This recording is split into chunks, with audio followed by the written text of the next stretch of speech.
Hello दोस्तों, कैसे हो आप देख रहे हैं news bye Devendra.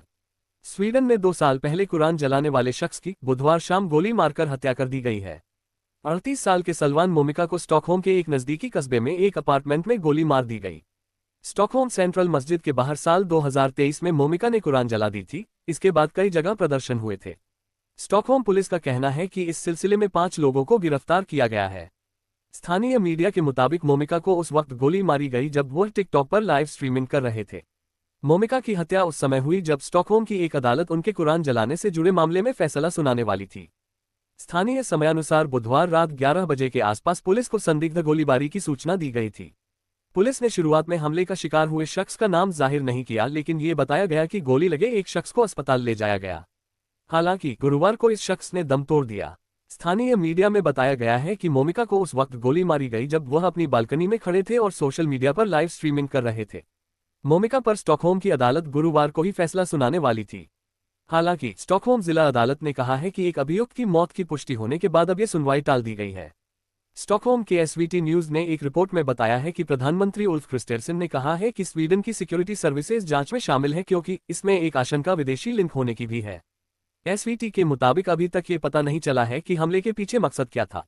Salwan Momika ने साल 2023 में स्टॉकहोम की सेंट्रल मस्जिद के सामने 2 स्वीडिश झंडे लहराए, फिर उसका राष्ट्रीय गान गाया।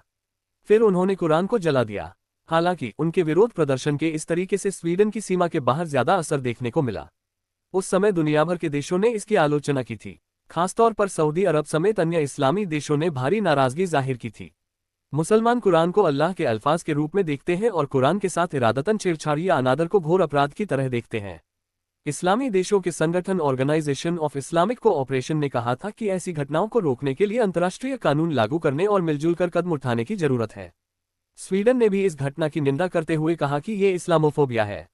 मुस्लिम देशों ने संयुक्त राष्ट्र मानवाधिकार संगठन में इसके खिलाफ प्रस्ताव पेश किया। कुरान जलाने के मामले सामने आने के बाद कई जगह हिंसक प्रदर्शन हुए। इराक की राजधानी बगदाद में स्वीडन के दूतावास पर भी हमला हुआ। कुरान जलाए जाने की घटना के खिलाफ इस्लामाबाद, कराची और लाहौर में भी रैलियां की गईं। मुस्लिम देशों ने संयुक्त राष्ट्र मानवाधिकार संगठन में इसके खिलाफ प्रस्ताव पेश किया। संयुक्त राष्ट्र मानवाधिकार परिषद ने नफरत और धर्मांधता के खिलाफ प्रस्ताव को मंजूरी दी थी। भारत ने भी संयुक्त राष्ट्र मानवाधिकार परिषद में स्वीडन में कुरान जलाए जाने के खिलाफ लाए गए निंदा प्रस्ताव का समर्थन किया था। 38 साल के सलवान मोमिका इराकी ईसाई शरणार्थी थे। वह अप्रैल 2018 में स्वीडन आए थे और अप्रैल 2021 में शरणार्थी का दर्जा मिला था। मोमिका खुद को नास्तिक और लेखक बताते थे। मोमिका ने 28 जून 2023 को स्टॉकहोम की सबसे बड़ी मस्जिद के सामने ईद उल अजहा के दिन कुरान जलाया था। मोमिका ने कई इस्लाम विरोधी प्रदर्शनों में हिस्सा लिया था। मोमिका के कुरान जलाने के बाद विवाद इतना बढ़ा था कि बगदाद से स्वीडन के राजदूत को निलंबित कर दिया गया था। स्वीडन की पुलिस ने मोमिका को विरोध प्रदर्शन की मंजूरी दी थी, जिसमें उन्होंने कुरान को जलाया था।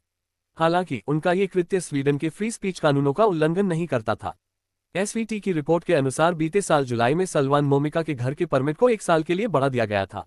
उस समय स्वीडन के माइग्रेशन बोर्ड ने कहा था कि अगर मोमिका को वापस उनके देश इराक भेजा जाता है तो वहां उन्हें खतरा हो सकता है।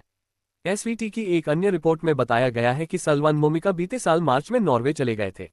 उन्होंने स्वीडन की मीडिया से ये कहा था कि वो अब नॉर्वे में शरण लेंगे। हालांकि नॉर्वे ने सलवान को वापस स्वीडन प्रत्यर्पित कर दिया था। आप देख रहे हैं न्यूज देवेंद्र के साथ। चैनल को सब्सक्राइब कीजिए, लाइक कीजिए और शेयर कीजिए। धन्यवाद।